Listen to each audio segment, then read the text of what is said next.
Assalamualaikum warahmatullahi wabarakatuh. Saya Devira Fitriani Hadiati dari kelas 3B. Di sini saya akan mereview kembali materi lanjutan pertemuan ke-7 Hukum Administrasi Negara yang disampaikan oleh Bapak Dr. Haji Dadi Mulyadi SHMH beserta Bapak Dr. Emreni Aridhayandi SHMH.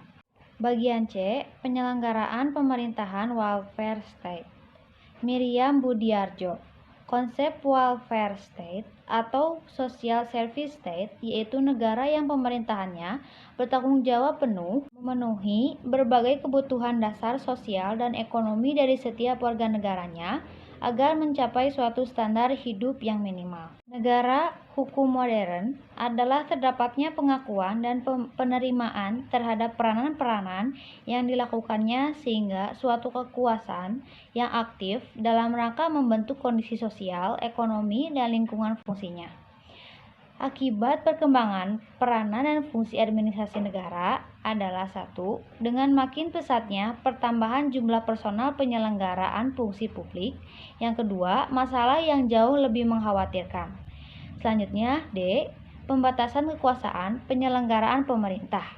Argumentasi teoritis maupun praktis yang menegaskan suatu kekuasaan cenderung diselewengkan apabila jika kekuasaan itu sedemikian luas dimiliki, maka sudah tentu dibutuhkan upaya pembatasan terhadapnya.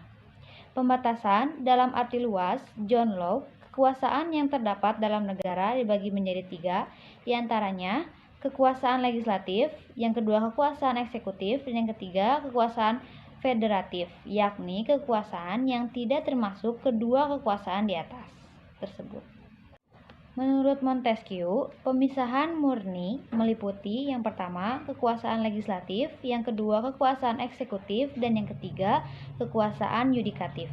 Menurut Strange E. Roy, asas pemerintahan yang baik meliputi pertama, asas kepastian hukum, yang kedua asas keseimbangan, yang ketiga asas kesamaan dalam mengambil keputusan, yang keempat asas bertindak cermat, yang kelima asas motivasi untuk setiap keputusan, yang keenam asas tidak mencampur adukan kewenangan, yang ketujuh asas permainan yang layak, yang kedelapan asas keadilan atau kewajaran, yang kesembilan asas menanggapi pengharapan yang wajar, yang ke-10 asas meniadakan akibat-akibat suatu keputusan yang batal, 11 asas perlindungan atas pendanaan kehidupan pribadi, 12 asas kebijaksanaan, dan yang ke-13 asas penyelenggaraan kepentingan umum. Selanjutnya, sistem pengawasan atau kontrol tersebut dapat dilaksanakan sebelum dan selama administrasi negara bertindak untuk merealisasikan tugas dan fungsi-fungsinya, maupun juga setelah tugas dan fungsi-fungsi selesai dilaksanakan. Ruang lingkup dan sifat pengawasan dapat bersifat 1. Politik, kedua yuridis, ketiga ekonomis, dan yang keempat susila dan moralis. Pengawasan internal adalah Inspektorat Jenderal atau Irjen. Pengawasan secara ekstern adalah Badan Pemeriksa Keuangan atau BPK.